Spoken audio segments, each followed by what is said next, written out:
नमस्कार. जगज्योती महात्मा बसवेश्वर एक युगपुरुष या विशेष कार्यक्रमामध्ये मी उमाकांत चौंडे आपलं मनपूर्वक स्वागत करतो.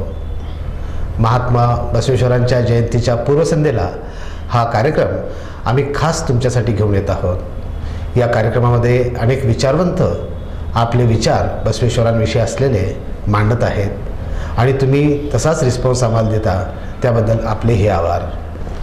दुसरा आभार मानायचे म्हणजे आमचे मित्र पत्रकार आप्पासाहेब हत्ताळे. नमस्कार. आज वेळात वेळ काढून या ठिकाणी आले, त्यांचेही आभार. नमस्कार. सर, या कार्यक्रमाचा उद्देश असा आहे की बसवेश्वरांचे विचार घरोघरी पोचले पाहिजेत आणि आमचे जे नेटवर्क आहे ते घरोघरी पोचलं आहे, त्याच पद्धतीने विचारही घरोघरी पोचावेत, हा एकमेव उद्देश या कार्यक्रमाचा आहे. तर आपण या कार्यक्रमाला सुरुवात करू. सर, आपण आलात, खरोखर आभार. तर पहिला माझा प्रश्न आपणास असा असेल की महात्मा बसवेश्वर म्हणजे कोण होते, बसवेश्वरांनी काय केलं, या संदर्भात आपण सगळं बोलणारच आहोत. पण सुरुवात महात्मा बसवेश्वरांविषयी थोडीशी माहिती आपण आमच्या दर्शकाला दिली तर फार बरं होईल. सर, भारतात अनेक संत ऋषीमुनी होऊन गेले. बरोबर. भारतीय समाजात जेव्हा काही वाईट चालीरीती, रूढी, परंपरा निर्माण झाल्या, तेव्हा येथीलच महापुरुषांनी त्या रूढी, परंपरा, वाईट चालीरीती दूर करण्यासाठी काम केलं. बरोबर. या समाजाला एक संघ, एक जिन्सी राखण्याचा प्रयत्न केला. अगदी बरोबर. सर, 12व्या शतकात महात्मा बसवेश्वरांचा बसवनबागेवाडी इथे जन्म झाला. साधारण 62 वर्षे ते आयुष्य त्यांचा जीवनकाल राहिला. बालपणापासूनच तीक्ष्ण बुद्धिमत्तेचे असलेले बसवण्णा समाजाचे चांगल्या प्रकारे निरीक्षण करत होते. त्यांच्या मनात अनेक प्रश्न निर्माण होत होते. ज्या समाजात रूढी, परंपरा होत्या त्याविषयी ते प्रश्न विचारत होते. पहिला प्रसंग त्यांच्या उपनयनाच्या वेळी घडला. त्यांनी त्यांच्या पालकांना विचारलं की माझं उपनयन करत आहात तर माझ्या बहिणीचंही उपनयन का करत नाही. आणि इथूनच पुढच्या क्रांतीची बीजं रोवली गेली. त्यानंतर ते बहिणीसह कुडल संगमला जातवेद मुनींकडे गेले. तिथंच त्यांचं शिक्षण झालं. त्यापूर्वी म्हणजे बालपणापासूनच ते बसवनबागेवाडीसारख्या एका अग्रहारात त्यांचा जन्म झाल्यामुळे संस्कृत साहित्य, वेद, उपनिषद यांचा अभ्यास होताच. तो जातवेद मुनींकडे आल्यावर त्या अभ्यासात आणखी भर पडली. पुढे ते मामा बलदेव यांच्यामुळे ते राजा बिज्जळांकडे मंगळवेढ्याला आले. कारण आर्थिक गोष्टींसाठी पण काही करणं आवश्यक होतं. त्यामुळे तिथे त्यांचं कोशागार प्रमुखपदी नेमणूक झाली आणि मंगळवेढ्यातच बसवण्णांच्या सामाजिक कार्याचा पाया रचला गेला.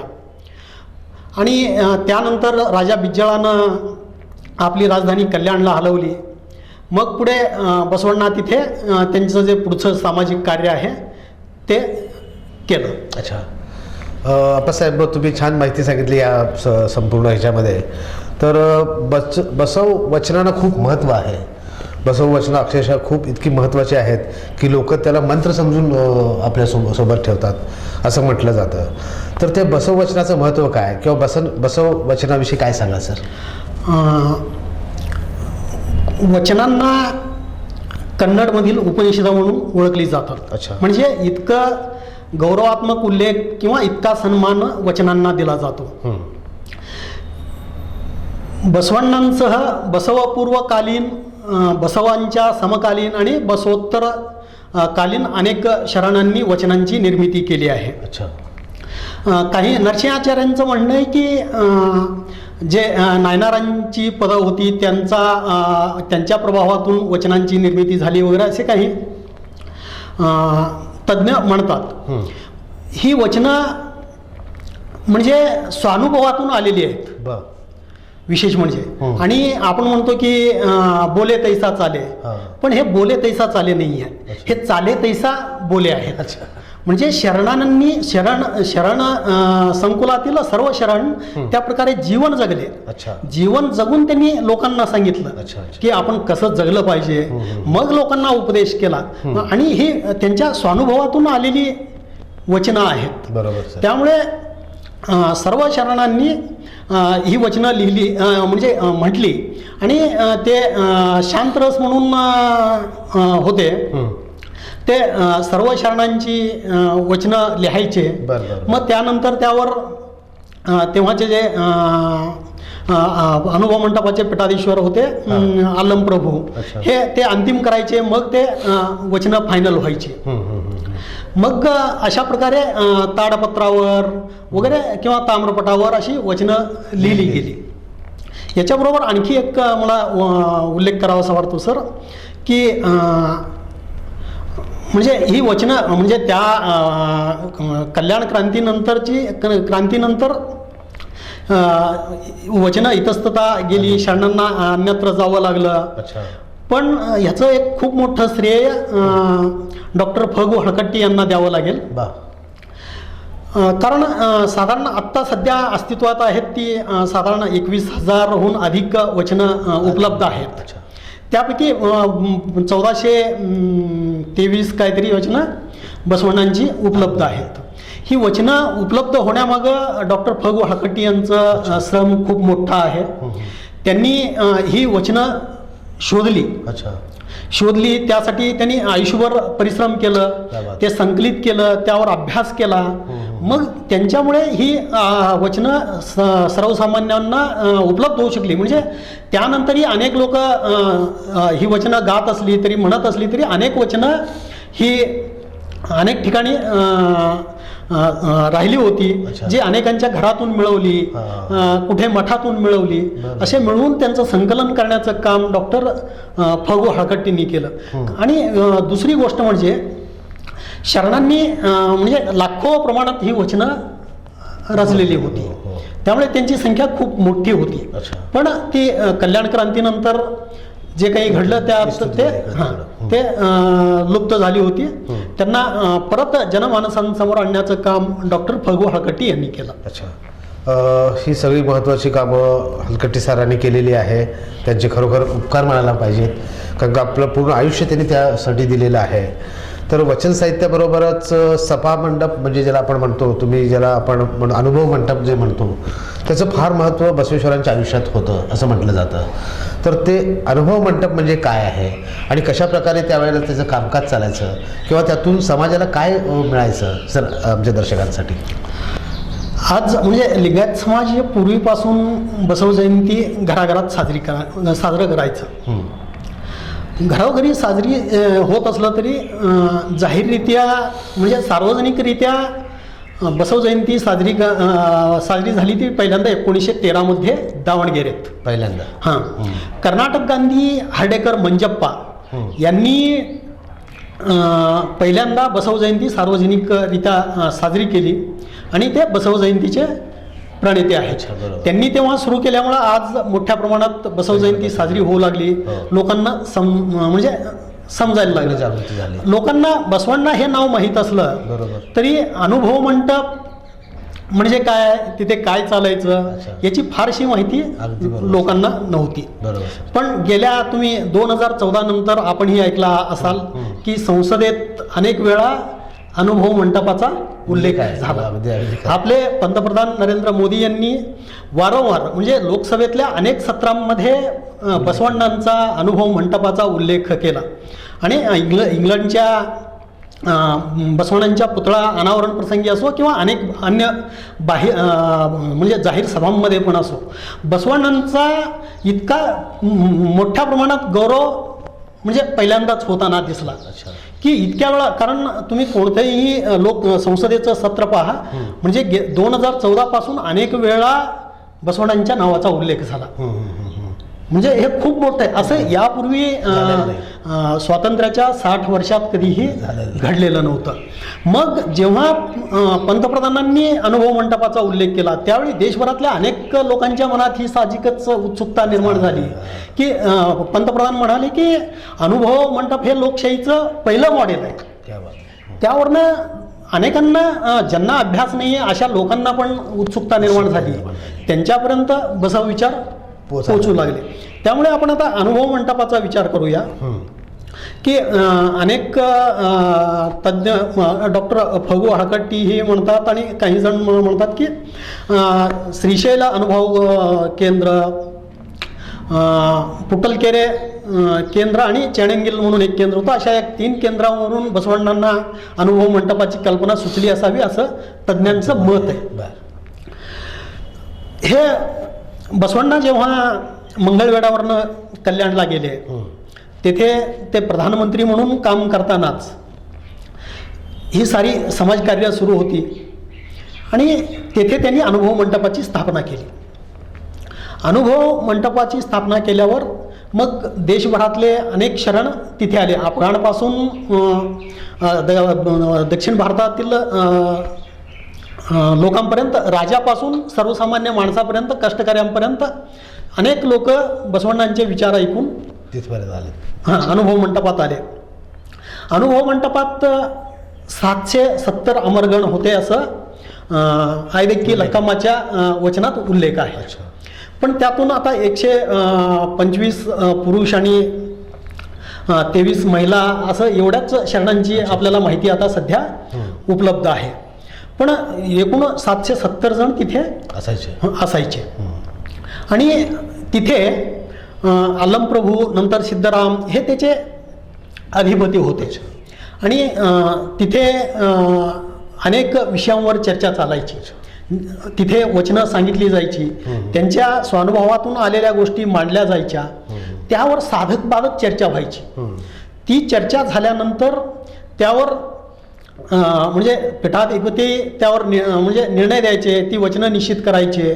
पण विचार करा, म्हणजे जेव्हा म्हणजे जसं पंतप्रधान म्हणाले की हे लोकशाहीचं पहिलं मॉडेल होतं, याच्यापेक्षा वेगळं काय असू शकतं. तिथं स्त्री पुरुष हा भेद नाही आहे, कोणी राजा आणि सर्वसामान्य असा कोणताही भेद नाही आहे.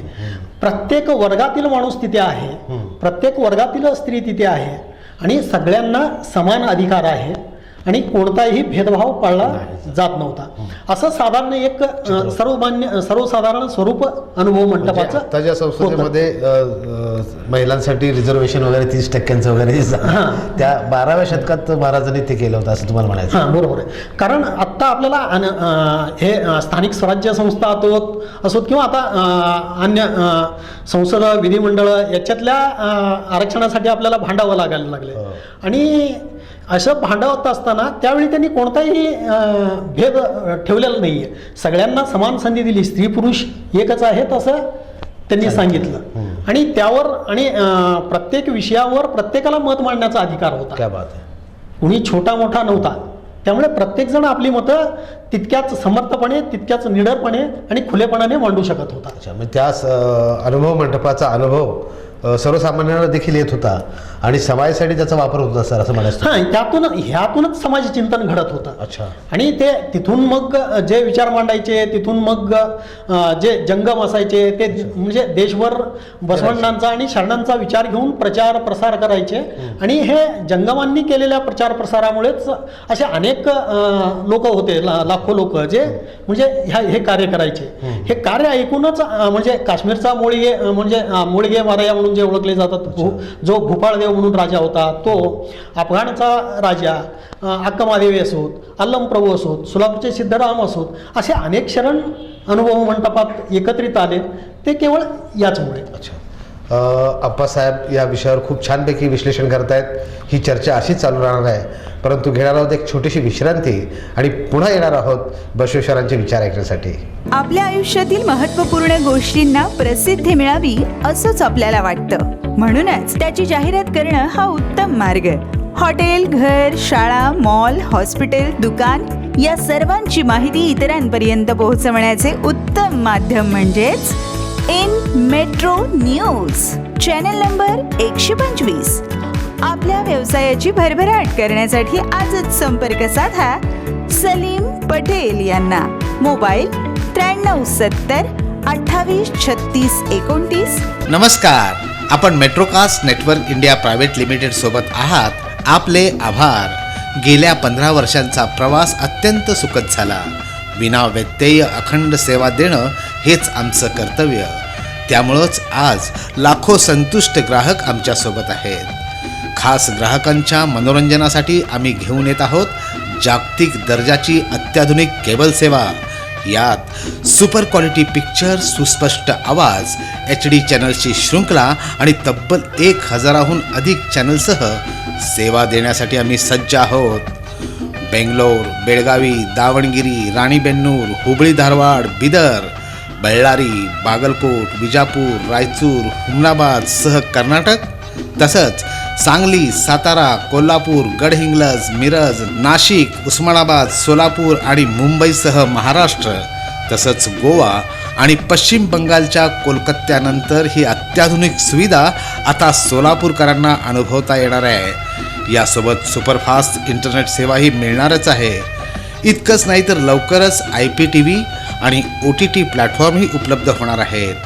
असं सुसज्ज नेटवर्क म्हणजे एकमेव Metrocast network India private limited होय. मराठी, हिंदी, कन्नड, तेलुगू या लोकल चॅनलसह सोलापुरात घडणाऱ्या महत्त्वाच्या कार्यक्रमांचं थेट प्रक्षेपण करून हे नेटवर्क घराघरात आणि सोलापूरकरांच्या मनामनात विराजमान आहे. अशा या नव्या प्रगत रूपात Metrocast network India private limited आपल्या सेवेत रुजू होत आहे. ते या नेटवर्कचे सर्वेसर्वा श्री नागेशजी छाबरिया तसंच सौ निशाजी छाबरिया यांच्या कुशल अनुभवी नेतृत्वामुळंच. आणि सर्वात जास्त आभार आमच्यावर प्रेम करणाऱ्या दर्शकांचं तसंच आमच्या केबल ऑपरेटर्सचं. पुनश्च एकदा मेट्रोकास्ट नेटवर्क सोलापूरतर्फे सर्वांचे त्रिवार आभार. हम साथ साथ है, हम साथ साथ है, हम साथ साथ है. धन्यवाद. आपण BRDSचा सेटअप बॉक्स बसविलात, धन्यवाद. BRDSचा सेटअप बॉक्स उत्कृष्ट क्वालिटीचा तर आहेच, शिवाय अत्यंत विश्वसनीयही आहे. सावधान, तुमचा हा सेटअप बॉक्स कोणी बदलत असेल तर सावधान, तुमचा हा सेटअप बॉक्स कोणी घेऊन गेल्यास त्याचा गैरवापर होऊ शकतो, कारण हा सेटअप बॉक्स तुमच्या नावावर नोंदवला गेला आहे.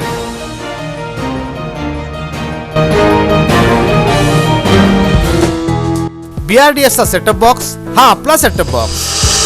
BRDS नेटवर्क आपलं नेटवर्क.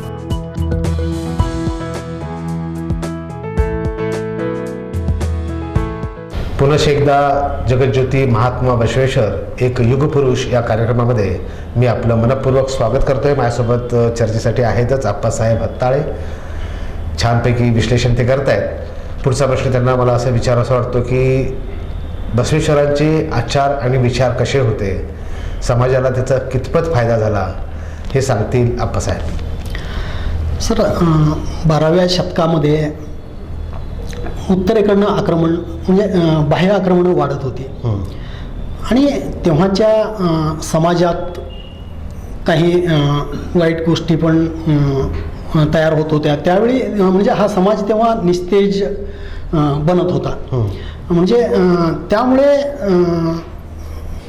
इथलं आध्यात्मिक ऐक्य जे आहे ते एक करण्याचं गरज होती आणि त्यातूनच बसवण्णांनी वीरशैव मताचं पुनरुज्जीवन केलं, असं जयदेवीताई लिगाडे शून्य संपादनेच्या प्रस्तावनेत म्हणतात.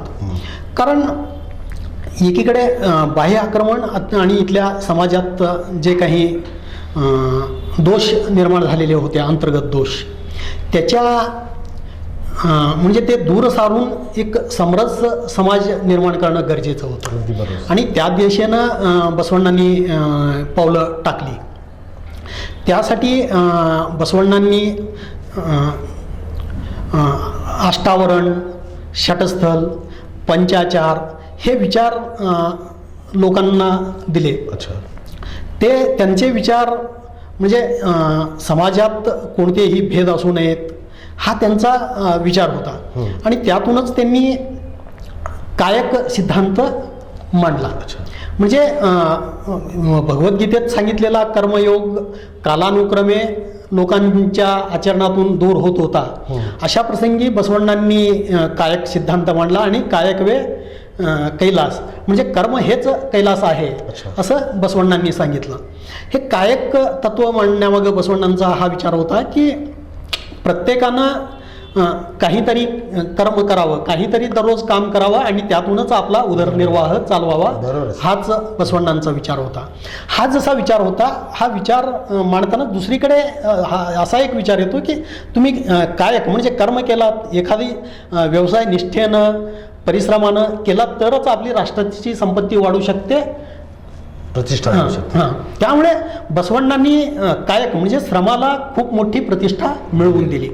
कारण जेवढे संत शरण होते त्या सगळ्या शरणांना काही ना काही काम करूनच बरोबर आपला उदरनिर्वाह करावा लागायचा.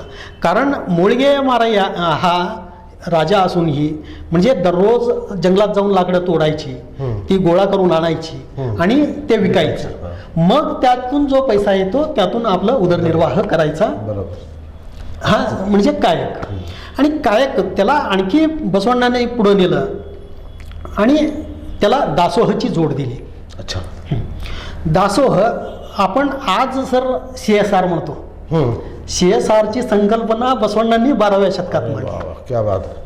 म्हणजे आज वेगवेगळ्या कंपन्या, CSR funds असतात त्यांचे. लोक आज समाजासाठी म्हणजे आपण जो पैसा कमावला त्यातून काही हिस्सा लोकांना देत आहेत. करेक्ट.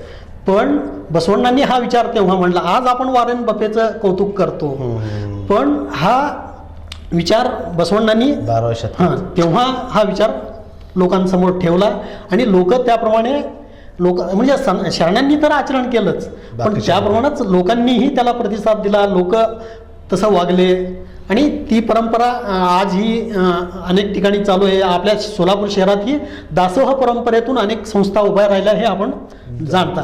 सिद्धेश्वर वसतिगृह असो, बिराजदार बोर्डिंग असो, अशा अनेक संस्था म्हणजे एक उदाहरण म्हणून सांगतोय. म्हणजे या दासोह परंपरेतून अशा संस्था उभ्या राहिल्या, अनेक विद्यार्थी घडू शकले. म्हणजे नक्की सर दासोह म्हणजे काय करायला पाहिजे समजलं. दासोह म्हणजे असा विचार आहे सर, आपण म्हणजे दररोज आपण कायक करायचंय, कायक केल्यानंतर त्यातून आपला उदरनिर्वाह करायचंय. बरोबर. पण आपण इतकंच म्हणजे आपण घ्यायचंय की जे आपल्याला लागणार आहे. अच्छा. त्यातून आपला मोह वाढू नये, म्हणजे संपत्तीविषयी आकर्षण वाढू नये, आपण अनावश्यक संपत्ती गोळा करू नये आणि उरलेली जी संपत्ती आहे ती समाजासाठी खर्च करावं, समाजासाठी ते धन द्यावं, संपत्ती द्यावी, हा विचार आहे. म्हणजे हा विचार आपण आजही जर सर पाहिलं तर आजही वनवासी भाग असो किंवा आपल्या नागरी भागातही अनेक असे वंचित घटक आहेत ज्यांच्यापर्यंत ज्यांची आर्थिक स्थिती खूप वाईट आहे, ज्यांच्यापर्यंत शिक्षण पोचलेलं नाही आहे, ज्यांना काही पायाभूत गोष्टीही मिळू शकत नाहीत, अशांसाठी आपण काम करावं, हा प्रेरणा देणारा विचार आहे. आणि तो म्हणजे दासोह. अच्छा. पुढे याविषयी हे गुरुदेव म्हणजे डॉक्टर गुरुदेव रांडे म्हणतात सर, त्यांचं कर्नाटकातील पारमार्थिक मार्ग म्हणून एक पुस्तक आहे जे त्यांनी दिलेल्या व्याख्यानांचा संग्रह आहे. ते म्हणतात की जगातील पारमार्थिक मार्गात हा जो मार्ग आहे तो अति उच्च श्रेणीचा आहे असा गौरवाने उल्लेख डॉक्टर गुरुदेव रानडे यांनी केलेला आहे. कारण इतकं पारमार्थिक विचार उच्च कोटीचा आहे हा की असा जगात कुणीही केलेलं दिसून येत नाही. बरोबर सर. आणि पुढे मग बसवण्णांनी जसं आपण अंतरंग शुद्धी म्हणतो, जसं मन स्वच्छ केलं पाहिजे तशी काही म्हणजे बाह्य आवरणही सांगितली.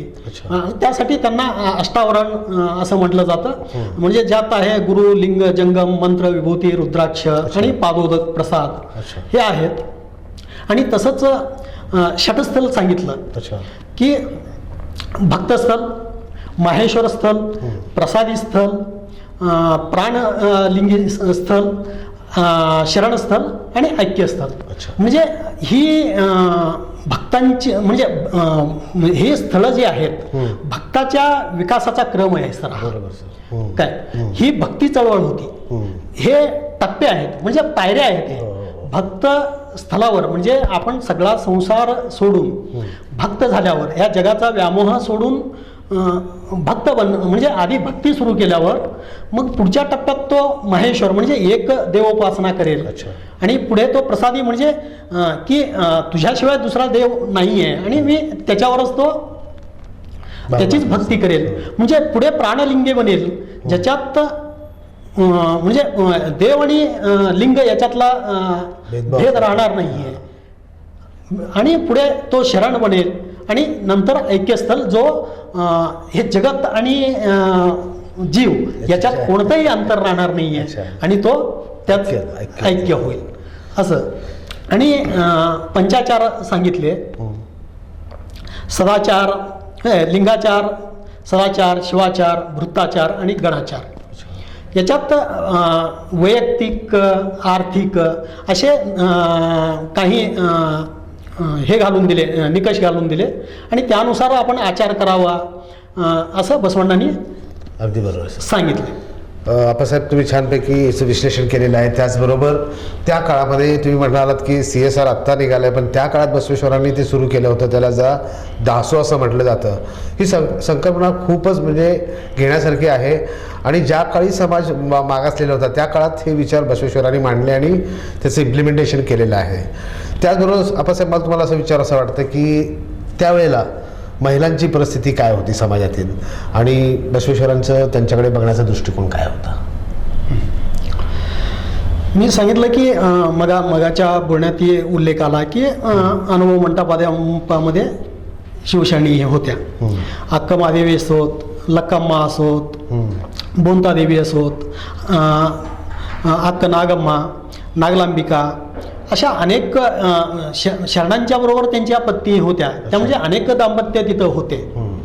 त्यामुळे जसं पुरुषांना बोलण्याचा, चर्चेत सहभागाचा अधिकार होता तसं महिलांनाही तिथे बोलण्याचा सगळे अधिकार महिलांनाही होते. आणि दुसऱ्या गोष्टीकडे एक लक्ष वेधावंसं वाटेल सर की बसवण्णांनी म्हटलंय की आणि सगळ्याच शरणांनी बसवण्णा म्हणतात की मी स्त्रीला महादेवी मानेल. अच्छा. म्हणजे बसवण्णांनी आणि शरणांनी स्त्रीला पार्वती समान मानलेलं आहे. माते समान म्हणजे पार्वती समान म्हणजे ईश्वरी ईश्वरच म्हणजे पार्वती म्हणजे अंशच मानलेलं आहे. म्हणजे इतकं गौरवाचं स्थान महिलांना शरणांनी आणि बसवण्णांनी दिलेलं आहे. म्हणजे बसवण्णांनी परस्त्रीविषयी आसक्ती बाळगू नये असं स्पष्ट शब्दात सांगितलेलं आहे. सर्वच शरणांनी तसं सांगितलेलं आहे. म्हणजे बसवण्णांसह शरणांचा स्त्रियांकडे पाहण्याचा दृष्टिकोन कसा होता हे आपल्याला दिसून येतं. म्हणजे इतकं गौरवाचं स्थान त्यांनी दिलेलं आहे. आजही आपण देशात पाहतोय किंवा देशात गेल्या काही वर्षांमध्ये गाजलेले अत्याचाराचे प्रकरणही पाहतोय. आजही महिलांवर अत्याचार सुरू आहेत. जर आपण हा आपला दृष्टिकोन बदलला, आपण परस्त्रीला आपण माते समान मानलं, परस्त्रीला पार्वती समान मानलं, परस्त्रीला जर महादेवी मानलं तर आपण म्हणजे असे समाजात असे प्रसंग घडणार नाहीत. त्यामुळे आपण जे बसवण्णांनी जे विचार सांगितले म्हणजे सच्चारित्र्य निर्मितीसाठी जे विचार सांगितले, जो त्यांनी परस्त्री आणि परधनाविषयी आपण आसक्ती बाळगू नये हा विचार जो मांडला, तो विचार आपण जर अंगीकारला तर समाजात अशा गोष्टी चुकूनही घडणार नाही. बरोबर अप्पासाहेब, तुम्ही छानपैकी सांगितलेलं आहे. त्याचबरोबर जगज्योती महात्मा बसवेश्वर म्हणजे इतकी मोठी क्रांती ज्यांनी केलेली आहे त्यांचं वास्तव्य सोलापूर जिल्ह्यात होतं असं म्हटलं जातं. सर कितपत तथ्य आहे आणि ते कुठं होतं आणि किती वर्ष होतं? बसवण्णा सोलापूर जिल्ह्यात होते यात तथ्य आहे. बसवण्णा त्यांचं म्हणजे कुडल संघमधलं जातवेद मुनींकडचं शिक्षण संपून म्हणजे काहीतरी उद्योग करावा, अर्थार्जन करावं यासाठी मामा बलदेवांच्या विनंतीवरनं मंगळवेढ्याला आले. मंगळवेढ्यात काही वर्ष राहिले. तिथेच त्यांच्या म्हणजे सामाजिक कार्याला सुरुवात झाली. बसवण्णांनी तिथे अनेक तलाव, विहिरी खोदल्या हे आणि त्या माध्यमातून शेती उत्पन्न वाढावं यासाठी प्रयत्न केले.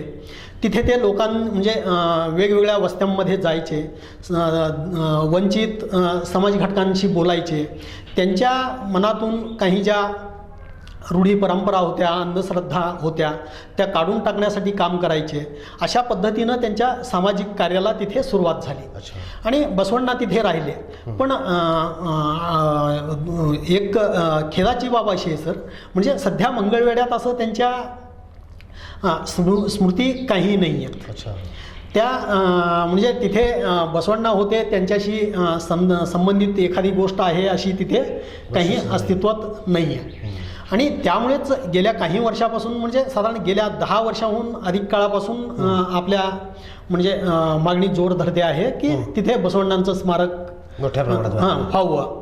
त्यांच्याशी, त्यांच्या जीवनचरित्र, त्यांच्या विचाराशी संबंधित ते स्मारक असावं. ते जे नव्या पिढीला, समाजाला प्रेरणादायी ठरेल अशी लोकांची मागणी आहे. आणि त्यानुसार आता शासनाच्या दृष्टीनं शासकीय स्तरावर आता समिती ही स्थापन झालेली आहे आणि ते काम लवकर व्हावं अशी अपेक्षा आहे.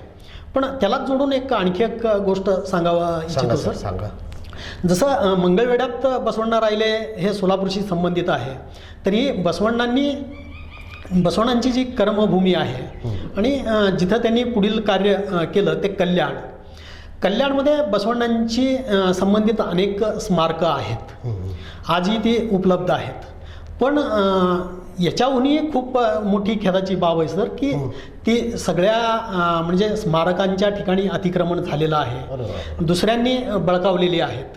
आज तिथे बसवण्णांचा एक मोठा म्हणजे पुतळा उभा राहिला आहे, पण त्यांच्याशी संबंधित जी ठिकाणं आहेत त्याच्यावर मात्र अतिक्रमणं झालेली आहेत आणि त्याविषयी मात्र कुणी बोलायला तयार नाही. आप्पासाहेब, आपण ह्या क्षेत्रात आहात की काहीतरी महाराष्ट्र शासनानं करावं किंवा जे काही कुठं येत असतील त्या शासनानं करावं, कारण का महाराजांसारख्या ज्या ठिकाणी पावनभूमीमध्ये ते होते, वास्तव्यास होते, त्यांच्या काही खुणा असतील तर त्या जपून ठेवाव्यात असं नाही वाटत सर आपल्याला?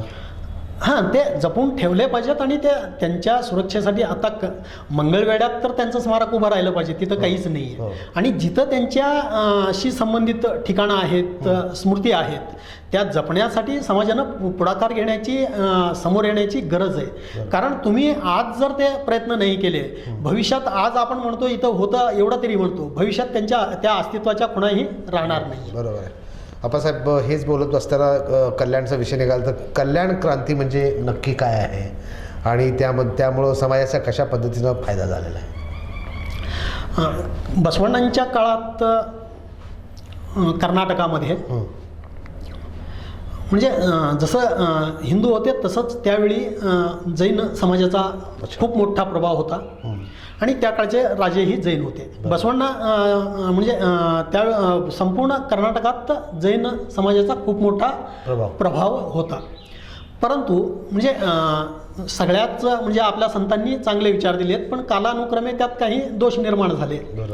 त्याच प्रकारे तत्कालीन जैन धर्म हा केवळ राजकीय म्हणजे सत्ताधाऱ्यांचा धर्म बनलेला होता. म्हणजे राजे लोक, त्यांचे जे कोणी सामंत असतील ते किंवा जे अशी लोकांचाच तो धर्म बनलेला होता आणि सर्वसामान्यांशी असलेली त्यांची नाळ तुटलेली होती. त्यामुळे आणखी एका म्हणजे पुढच्या क्रांतीची, समाजात बदलाची गरज होती. अशा पार्श्वभूमीवरच म्हणजे बसवण्णांच्या आधी रेणुकाचार्यांनी हे शैव मताच्या प्रचार प्रसारासाठी काम केलं आणि त्यातून एक क्रांती घडली. आणि त्यानंतर पुढे म्हणजे वीरशैव मताचं ज्यांनी पुनरुज्जीवन केलं ते बसवण्णा यांच्या काळात ही कल्याण क्रांती घडली. म्हणजे सर बघा, आपण कल्याण क्रांती म्हणजे कुणाला तरी सांगा कल्याण क्रांती म्हणजे काय, कुणी लक्षात येणार नाही. माझाच एक अनुभव सांगतो. म्हणजे बौद्धिक क्षेत्रातल्या व्यक्तीसमोर त्या व्यक्तीनं मला म्हटले की कल्याण क्रांती हे काय म्हटले. म्हणजे बौद्धिक क्षेत्रातल्या मनुष्याची ही स्थिती आहे. म्हणजे ते तुच्छतापूर्वक उत्साहानं असं विचारले. म्हणजे समाजाला कल्याण क्रांती म्हणजे काय हेच माहिती नाही. आपल्याला विचारा फ्रेंच क्रांती माहिती आहे. म्हणजे ज्या युरोपात क्रांती होण्याआधी 12व्या शतकात बसवण्णांनी सामाजिक क्रांती केली ते आजच्या म्हणजे आम्हाला शिकवलंच गेलं नाहीये. बरोबर आहे सर. फार आम्हाला शिकवलं गेलं फ्रेंच राज्यक्रांती. त्याच्यात त्या फ्रेंच राज्यक्रांतीची जी तत्व सांगितली जातात त्याच्यापेक्षाही कितीतरी उच्च स्तराचे विचार बसवण्णांनी मांडले. क्या बात.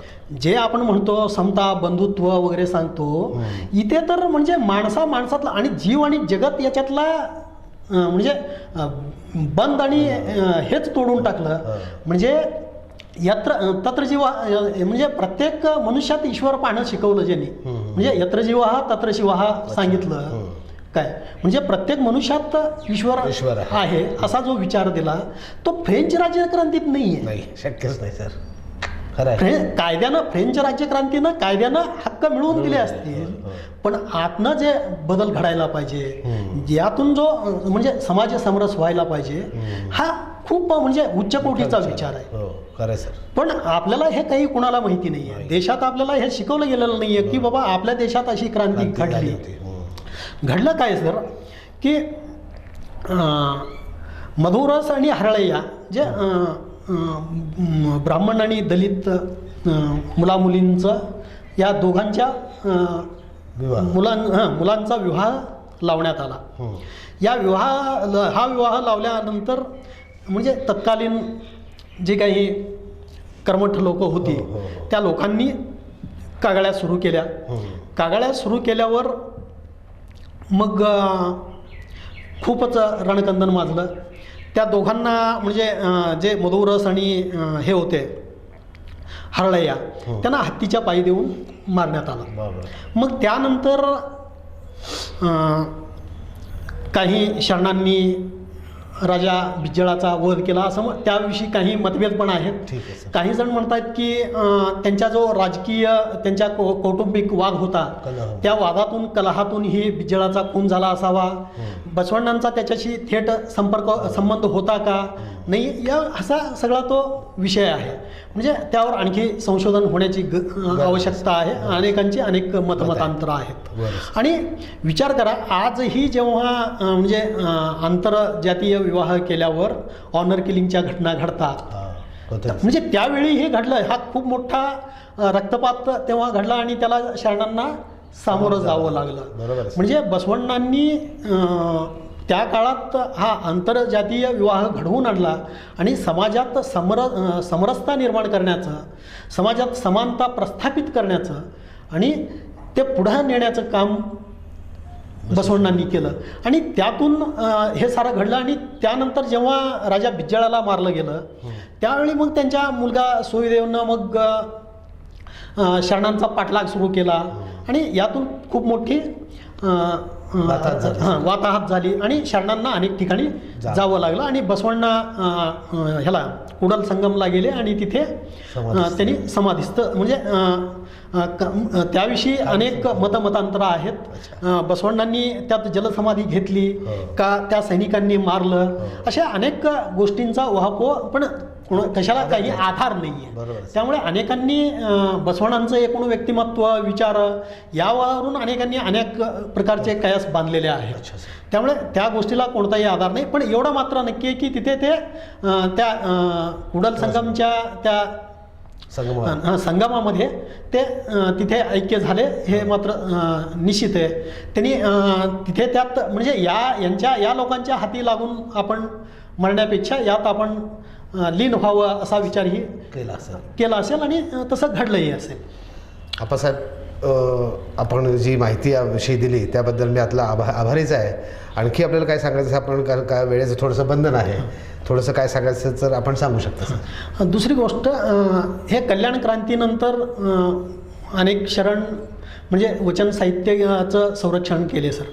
म्हणजे आजही तुम्ही पहा की जगभरातल्या अनेक धर्मात कट्टरतावाद असतानाही आपला भारतीय समाज जेव्हा उभं राहतो त्यावेळी त्याच्याकडं वेगळ्या नजरेनं पाहिलं जातं. बरोबर. इतर समाजातल्या कट्टरवादा म्हणजे इथला समाज जागा होणं म्हणजे कट्टरवाद मानला जातो. इथला समाज जागा होऊ नये अशाच प्रकारचे विचार केले जातात. पण बसवण्णांनी म्हणजे जे पंचाचार सांगितले त्यात गणाचाराचंही एक तत्व सांगितलं आहे. गणाचार म्हणजे आपल्या धर्माच्या रक्षणासाठी सामना करणं. कारण आपण अहिंसो परमाधर्म म्हणतो, पण अहिंसेचा अतिरेक झाला तर समाज पुरुष निस्तेज होऊन जातो, बलहीन होऊन जातो. ते होऊ नये यासाठी शरणांनी किंवा वीरशैव मतानं गणाचाराचं तत्वही मांडलेलं आहे. आणि हेच तत्व घेऊन आपण बसवण्णांच्या एकूण जीवनात पाहतो. बसवण्णांनी अहिंसा सांगितली, म्हणजे बसवण्णांनी प्राणीमात्रांवर दया करायला सांगितली. आणि बसवण्णा शांत होते, निर्मळ मनाचे होते, दयाभाव होते. इतके असून आणि तरीही शरणांना हाती शस्त्र घ्यावं लागलं. कल्याण क्रांतीनंतर शरण वचन साहित्य घेऊन उळवीकडे जाताना कक्केरीला शरणांना त्या सुविदेवाच्या सैन्याचा सामना करावा लागला. त्यात डोहर कक्कायासारख्या शरणाला वीरगती प्राप्त झाली. म्हणजे शरणांनी सांगितलंय की तुमच्या धर्माचं रक्षण तुम्हाला करावं लागेल, त्यामुळे तुम्हाला गणाचाराचं तत्व अंमलात आणावं लागेल. एक आणि शेवटचं दुसरी गोष्ट सांगतो सर. आत्ता सध्याचं म्हणजे देशातलं वातावरण आपण पाहतो, त्या पार्श्वभूमीवर किंवा काही शक्ती राष्ट्रविघातक शक्ती डोके वर काढत आहे. अशा पार्श्वभूमीवर बसवण्णांनी सांगितलं की देवनोब्बा नाम हलव, म्हणजे देव एकच आहे पण त्याची नावं अनेक आहेत. बसवण्णांनी जरी इष्टलिंगाची कल्पना सांगितली तरी जरी आपण अनेक देव वेगवेगळ्या नावानं ईश्वराला भजत असलो तरी तो देव एकच आहे. तो इष्टलिंग हाच आपला इष्टदेवता आहे काय, आणि त्याचीच पूजा करा हे सांगितलं. हे सांगतानाच त्यांनी म्हणजे हा विचार दिला की वेगवेगळे देव असले तरी आपण एकाच म्हणजे ईश्वराची लेकरं आहोत. मग अशा प्रसंगी मला एकच संदेश द्यायचा आहे सर. तुम्ही म्हणजे इतर धर्मांनीही जर हे मान्य केलं, ईश्वराची नावं वेगवेगळी असली तरी ईश्वर एकच आहे हा जर संदेश मान्य केला किंवा हा बसव विचार जर प्रत्येक धर्मानं स्वीकारला तर भारत देशातच नव्हे तर जगभरात कुठेही कोणत्याही घातपाताच्या घटना, एकमेकांवर हल्ले होण्याच्या घटना किंवा जगात अशांती माजवण्याच्या घटना चुकूनही घडणार नाही. बरोबर आहे. आत्ता आपण ऐकलं की खूप छान विचार सांगितलेले आहेत. आप्पासाहेबांचे मी आभार मानतो. वेळात वेळ काढून ते या ठिकाणी आलेत आणि कमी शॉर्ट पिरियडमध्ये मी त्यांना बोलवलं होतं, त्याबद्दल मी आभार मानतो. आणि दर्शको आपलेही आभार मानतो. हा कार्यक्रम कसा वाटतोय तुम्ही आम्हाला नेहमी कळवत राहता, त्याबद्दल आपलेही आभार आणि आप्पासाहेबांचे आभार. नमस्कार सर. इन मेट्रोच्या दर्शकांना बसव जयंतीच्या हार्दिक शुभेच्छा. यानिमित्त मला इन मेट्रो चॅनलनं बोलावलं याबद्दल मी इन मेट्रो चॅनलचं आभारी आहे. धन्यवाद.